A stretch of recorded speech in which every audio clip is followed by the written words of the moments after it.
Of course, it's still the same now, but back then, the military was a place everyone really didn't want to go to. It was a time when beatings and duck walk among soldiers were common, and it was a time when such violence was taken for granted. I gathered various information from returning seniors to make my military life as comfortable as possible and decided to enlist in the Air Force. It is a place where there are people who have learned at least, and there are few cases of severe bullying among soldiers because it is a system that revolves around officers. 6 weeks of basic training and 3 weeks of second-half training. I was full of confidence after safely completing things I had never done in my life, such as marching until my feet blistered, and CBR training, such as pouring spicy red pepper powder and pepper into my eyes, nose, and mouth. In the case of the Air Force, I was more relieved because I knew that there was no particularly difficult training after entering the base and that I was just working in the office. Of course, the atmosphere at the Air Force was a little different from what I thought. Although beatings and duck walk were not common, the atmosphere was stark and harsh. They were often scolded for being set up for trivial things such as folding the rag incorrectly or bringing water late in the morning, and they were often beaten with an approval board or combat helmet in an unpleasant way during the assembly. In particular, there was one nakshong during the senior. Nakshong is a slang word used only in the Air Force that means a senior who severely harasses his successor. Typical examples were bullying, such as not allowing the successor to go to the bathroom, or making them eat quickly by piling up a mountain of rice during mealtime. However, the senior, Corporal Choi, was a little different from the other nakshong. Corporal Choi was a gentle man with a good impression. He was short and skinny, so he looked like a child. Corporal Choi was usually a quiet and gentle person, as he appeared, but suddenly turned into a devil in an unknown part. His eyes widened like a drunk, and he spat out swear words as if he were a lunatic. At that time, he looked like a madman, so even the sergeants did not touch him. The scary thing about Corporal Choi was that he didn't know the standard for getting angry. It was like this one day. One of underling accidentally splashed water on Corporal Choi while washing a mop. The next officer was trembling for fear of being scolded by Corporal Choi, but Corporal Choi said he was fine and quietly went squad room. The successor was doing laundry again, feeling both relieved and embarrassed, when suddenly a loud noise came from the squad room. Corporal Choi was swearing at one of his underling. When I asked what was going on, I heard that there was a drop of water on Corporal Choi's personal water cup. It's okay to have water splashing on him, but he can't stand having water droplets on your water cup.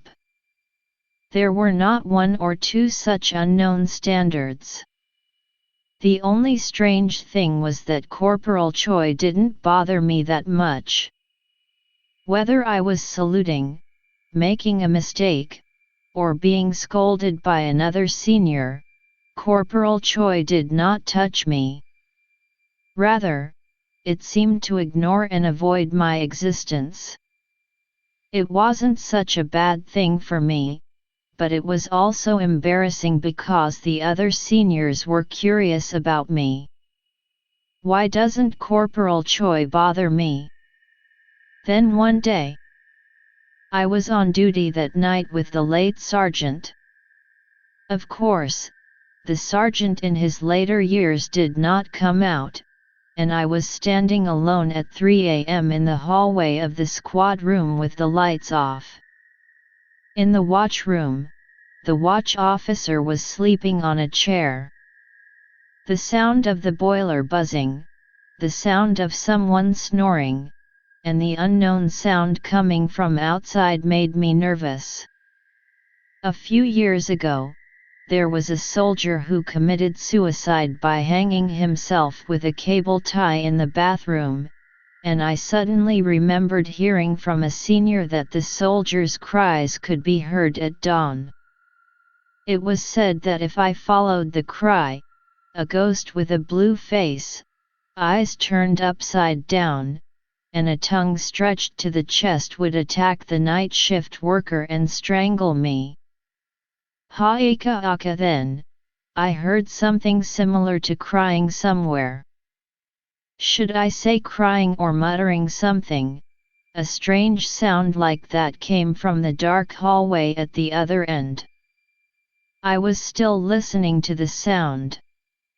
I remembered the story of the soldier who hung himself. It was said that if I heard the cries and followed that, he would strangle me. It couldn't have been. I walked carefully in the direction of the sound.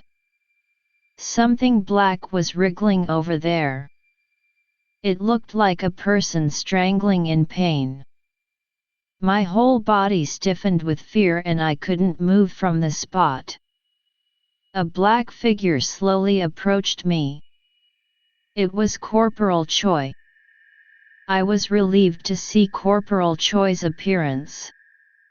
Relieved, I spoke to Corporal Choi in a friendly way. "What are you doing, Corporal Choi?" Corporal Choi did not answer. He just lowered his head and wriggled his arms and legs like before. It was not a normal movement. I cautiously approached Corporal Choi. Then I lightly tapped his shoulder. "Chief Choi, are you okay?" Corporal Choi raised his head and looked at me. It was the look of a madman when he was angry. I froze for a moment and said, "I'm sorry Haika," but Corporal Choi suddenly laughed. "You catch me." Then he fell. The next day, Corporal Choi didn't seem to remember what had happened. I also couldn't talk to Corporal Choi carelessly, so I couldn't inform him of the incident. As time passed, Corporal Choi was discharged and I became a sergeant. In order to become a sergeant and live comfortably, I watched the bullying of my underling, and also saw the underling myself. Then, I had an interview with the chief sergeant. I heard a story about Corporal Choi, who was discharged after being scolded by the chief sergeant and talking about this and that. It is said he was receiving psychiatric treatment. It is said that he received outpatient treatment during his military service. It is said he was severely harassed by his senior when he was a underling. It is said that he was sexually harassed because of his docile personality, short stature, and thin body. Corporal Choi tried to commit suicide by hanging himself in the bathroom, but failed, and since then he has been harassing his successors like a two-faced personality. I also heard that one of the seniors who bullied Corporal Choi looked similar to me. I guess that was the reason Corporal Choi didn't touch me. Time passed like that, and the campaign was right around the corner. A new underling came in to take my place, and he was gentle, small, and skinny, just like Corporal Choi. It seemed that he would not be able to survive properly in the tough army like this. It was necessary to give the recruits appropriate personality remodeling so that he could adapt to the military. Yes, just like Corporal Choi.